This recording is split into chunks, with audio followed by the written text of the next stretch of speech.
When disaster strikes, explaining the causes plays a vital part in healing the public hurt.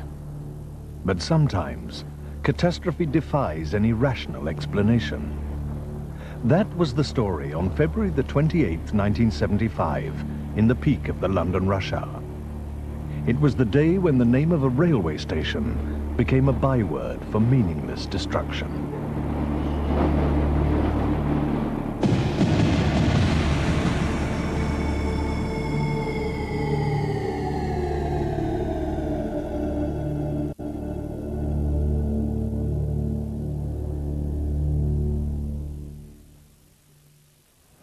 The Moorgate underground train crash stretched London's emergency services to their limits. The first alerts had come through just before 9. Later, many police and firemen were to say that the awfulness they found down below was beyond imagination. You start to try and build up a picture in your own mind of the problems and details that you're going to actually be faced with. At Moorgate, the enormity of the situation far outgrew all that. It was bigger than anybody. It's bigger than anybody had ever thought of. The horror was soon reflected in the numbers of casualties, many with terrible injuries. It was becoming clear that the tube system had suffered its worst tragedy yet. Everybody sort of looked at each other and wondered what was happening, and the next we knew was the train suddenly came to a dead stop. And I was flung forward about 9 or 10 seats, and I landed with a group of people by the doors, all on top of each other. Well, it was pitch black. Yes. People were picking themselves up, asking each other how they were. Yes. A few people were moaning, help me, and things like that. Yes. But most of all, people were saying, don't panic, and they didn't panic. There were 2 ladies trapped by their legs. There was also another lady about a foot. She seemed to be up in the air somewhat. She was lying there, but she was unconscious.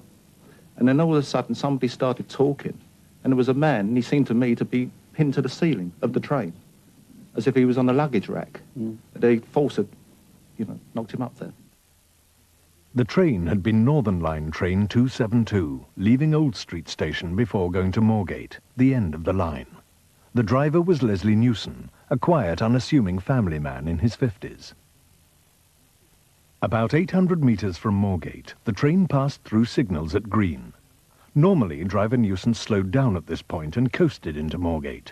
Instead, if anything, the train built up speed, passing another green signal 400 metres later. Just outside the station, the train clattered through a crossover point, still at about 35 instead of the usual 15 miles an hour. I think the first person to realise something was not right was the signalman on Moorgate platform, who saw the train go past his cabin at rather an excessive speed. I think some of the passengers began to realise that all was not well when they approached Moorgate at a very, very high speed, which caused the car to roll and hit bump stops and so forth. Instead of stopping, driver Newson took the train straight through the station towards the safety tunnel. He hit a sand drag, then hurtled into a brick and concrete wall 1.5 meters thick. Newson hit the wall at about 35 miles an hour. The carnage was inconceivable. Brian Goodfellow was a young fireman quickly on the spot. A firefighter from Barbican started to make his way up the escalator, and you could see by the look on his face that there was something big going on. When we got to the platform, silence, people talking, but silence, no clambering, nothing like that. We came down the stairs and we turned to the left, and as we turned to the left, we saw a train carriage, and it was the double doors, a row of seats and a bulkhead. The other side of that, the driver.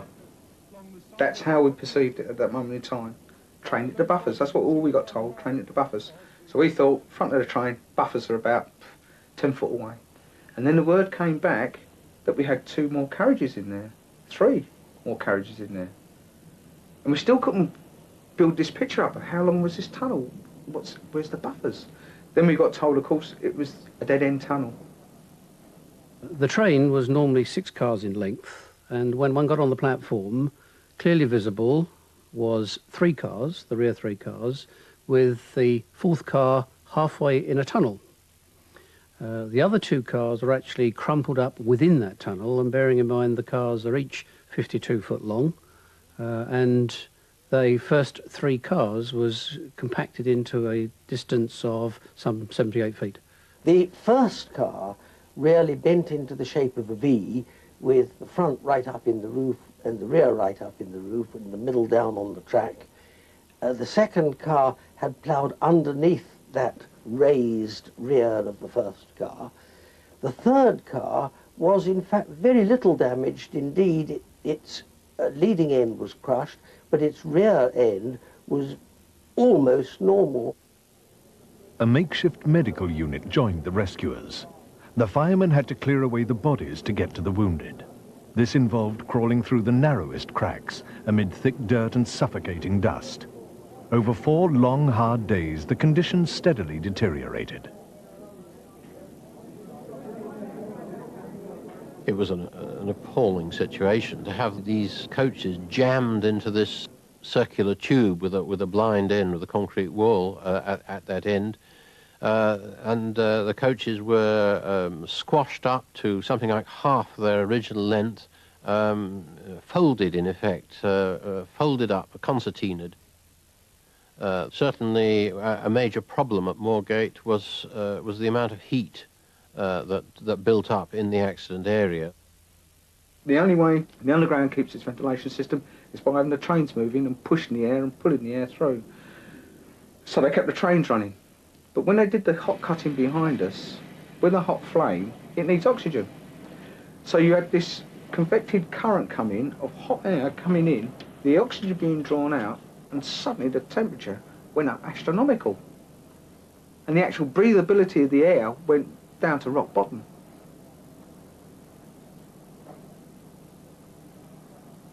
Well, it's what you might call organised chaos. There's all the services doing a marvellous job, but of course they're working in terrible conditions because the lighting has to be obviously made up lighting. They've got to climb through the carriages and cut their way through the carriages as they go. It's rather like a mine shaft. That's the best way to describe it, I think, like being in a coal mine. Just imagine a tube train and you're in the centre aisle, but everything has been squashed in a little from the side, so it's very hard working conditions because you're just trying to get people out that are trapped in by their legs, by the seats, and also by themselves. It's just, at the moment, right at the front is a jumble of people. We were working on the casualties in a part that were piled up and tangled up in the remaining part of the carriage, and then we started hearing these moanings and groanings, and so we clambered up onto a roof and cut our way through into another compartment, which would be the front part plus the driver's cab, and we managed to free about 4 people not too seriously injured, and the remainder were dead. If you can imagine like a disco lighting where it's a chopped vision, every now and then you see a face, you see a face, you see a face, you're not getting the whole picture. So you're mentally confused about what you've got to do and how you've got to do it. And all of a sudden a hand came out. Got the hacksaw and I was going to saw a bit of metal. I thought I'd better do something here. And a hand came out and grabbed me. And I looked down and this hand grabbed my arm. And for a split second I thought, where'd that come from? Because, and then another hand grabbed me and I was being pulled in. They grabbed hold of my tunic and my torch got, and it was dark. It went black as, it was, the torch was, and everything went in very slow motion. And suddenly I was one of them. I knew exactly how they felt. They were trapped and they wanted to get out. I'd got in, they'd seen me shiny buttons, they'd seen the torch, and they thought, well, if you got in, you're going to get out, I'm going to be with you. And you ain't going to go out without leaving me, you're not going to leave me in here. The train was packed tight with rush hour commuters when it smashed into the wall. Even after the first casualties had been rushed to hospital, 40 people were left trapped in the first 2 coaches alone. The dangers of fire meant that they had to be cut out with primitive hacksaws instead of the usual cutting equipment. 2 incidents played even further on the already stretched nerves of exhausted helpers. One was a bomb scare right in the middle of the rescue operation. The other was the action of a schoolmaster who put on a white coat and got to the crash scene, pretending to be a doctor. Identifying victims was a major problem. 43 people were killed, another 76 were hurt, the last one being cut free more than 13 hours after the crash. The last body to be removed was that of Leslie Newson. In his pocket was a wad of banknotes, more than £250. He was planning to buy a car for his daughter. The task of rescue over, the process of explanation began. First thoughts were to check everything mechanical, especially the brakes. But senior investigators from very early on were focusing on the behavior of the driver. I formed the opinion that the question must have been one of driver error in some form or other within about a couple of hours of the crash occurring. And that was simply because we had by that time found out that there had apparently at least been no brake application, and not only that, but also that the train had approached the station clearly at a very much higher speed than is normal. Underground trains of this era usually ran in groups of 3. A typical train, like Train 272, would have 2 3-car units joined by an automatic coupling. The main brake is on an electromagnetic system. On each car there are 16 brake cylinders, each getting air from a central brake unit in the middle of the car. This is all linked electrically. When the driver applies the brakes, it lets compressed air into the cylinders, so stopping the car and the train by way of brake blocks. There is also a fail-safe, the so-called Westinghouse system. This also lets air into the cylinders, but from a different reservoir.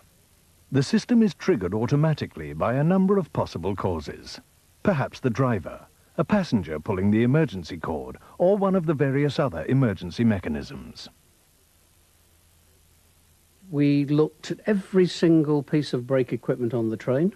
In some cases, particularly in connection with the brake equipment in the leading cab, which was operational at the time, the equipment was actually recovered from the cab. It was tested. And then without dismantling it, it was put onto another train and actually tested in an emergency situation. And all I can say is all the pieces of equipment worked perfectly. And the train stopped as it should do in either an emergency situation or in using the Westinghouse brake as a low service brake. The work done on the brake was confirming what rescue crews had already suspected. Train 272 had been mechanically perfectly sound. This meant that some sort of driver error had to be to blame. But in ruling out one set of causes, it meant that the mystery was still deeper.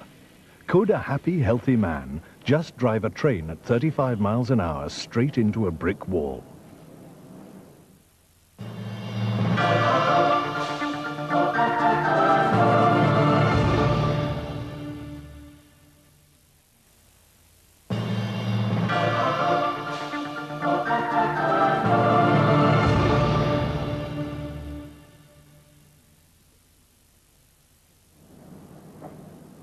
The horror of what was being suggested seemed incredible.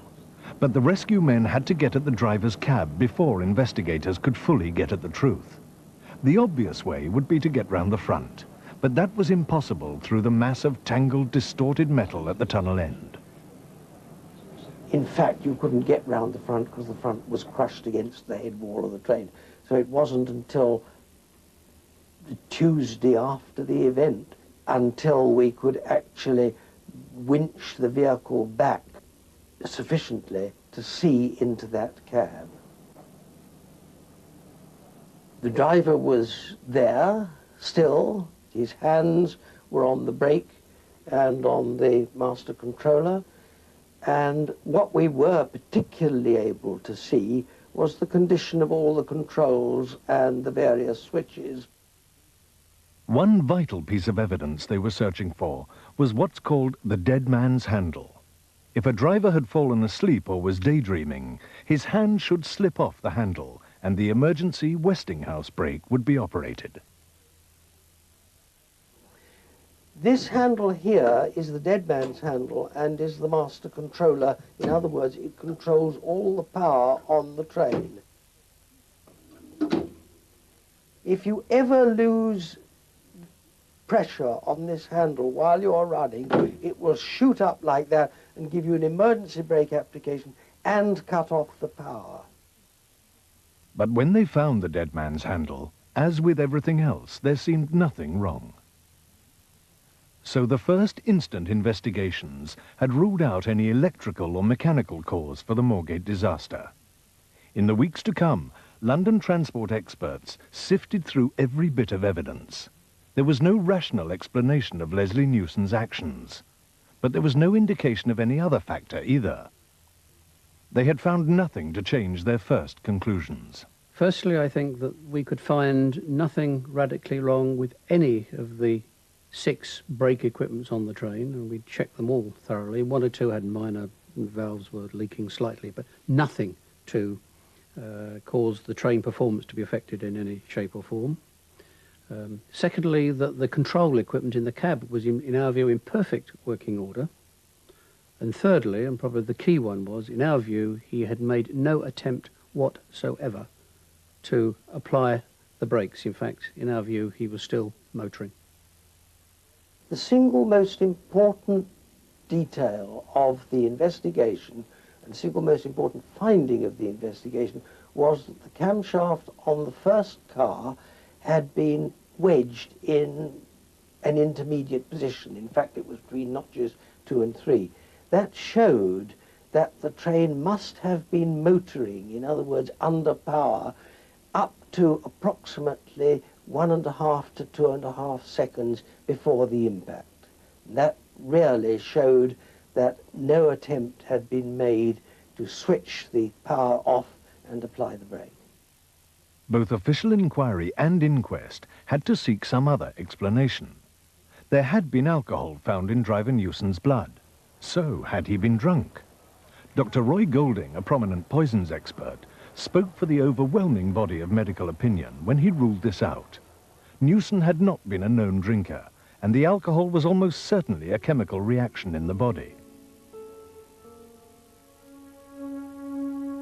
Was suicide an option? I think we have to rule suicide out. Nobody reported him as being depressed. His wife said he was quite well.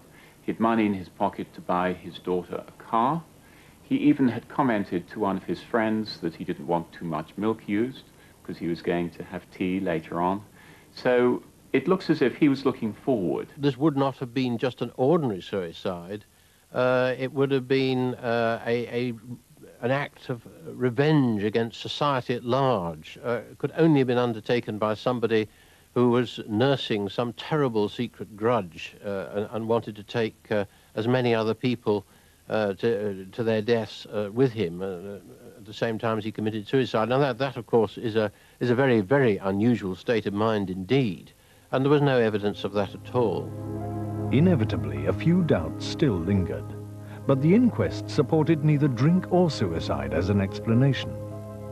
But before going deeper into medical theories, one more mundane suggestion had to be tackled. If the driver had been daydreaming or just dropped off, as one does sometimes, I must admit, when I'm driving a motor car, these seats on this particular stock are not all that comfortable, and they have no side restraining, and the train is going to go over a crossover to get into the northbound platform, having come down the southbound line. As it goes through that crossover, which is a low-speed crossover, in other words, it's quite short, it doesn't have a gentle curve, it has quite a sharp series of reverse curves, the train will lurch to one side and then lurch to the other side, particularly the leading cab, quite violently, and he almost certainly would topple off the seat, or at least go over and bring himself up awake rather suddenly, and then seize the brake handle, no doubt, and put it on. I really can't believe that someone can go full speed through a station and not even put their hands in front of their face if they suddenly realise the mistake they have made, because it was quite clear from the photographs taken of him when he was reached in his cab that he was sitting at the controls as if he was driving the train. His hand was on the master controller, his right hand, and his left hand was on top of or near the brake controller, as if poised to make a brake application.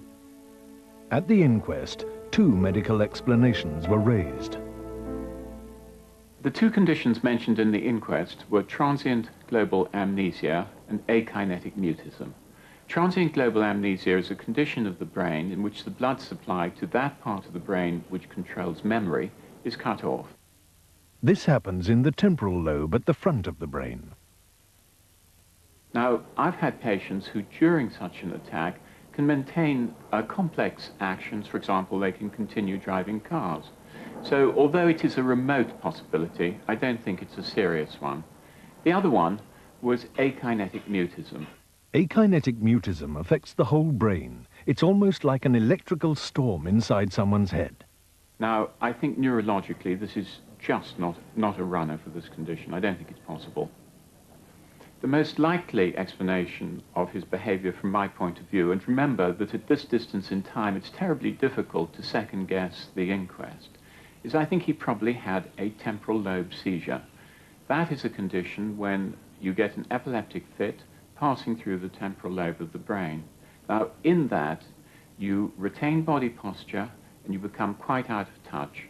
And the description of him driving the train, rigid in his seat, looking straight ahead, not responding to any cues, would do exactly for a temporal lobe seizure.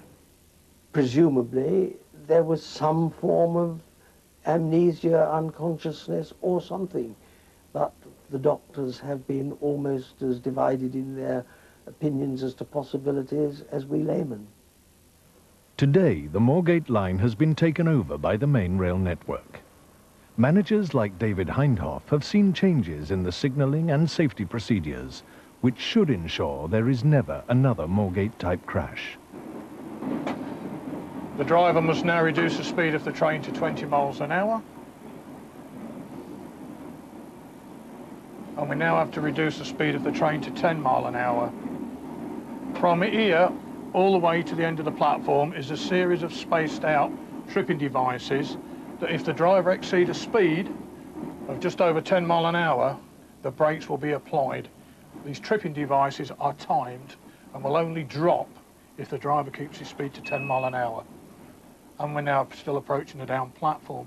The tripping devices can be seen on the right-hand side between the two rails. You will see that they will start to drop as we get near them. A train doing more than 10 miles an hour is going to get tripped. If the driver remains at 10 miles an hour towards the end of the platform, the very last tripping mechanism is fixed. It will not drop. It will trip the train whatever happens.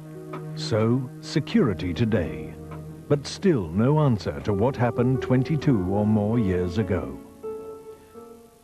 My only answer to that question is that I believe the cause of the accident died with the driver.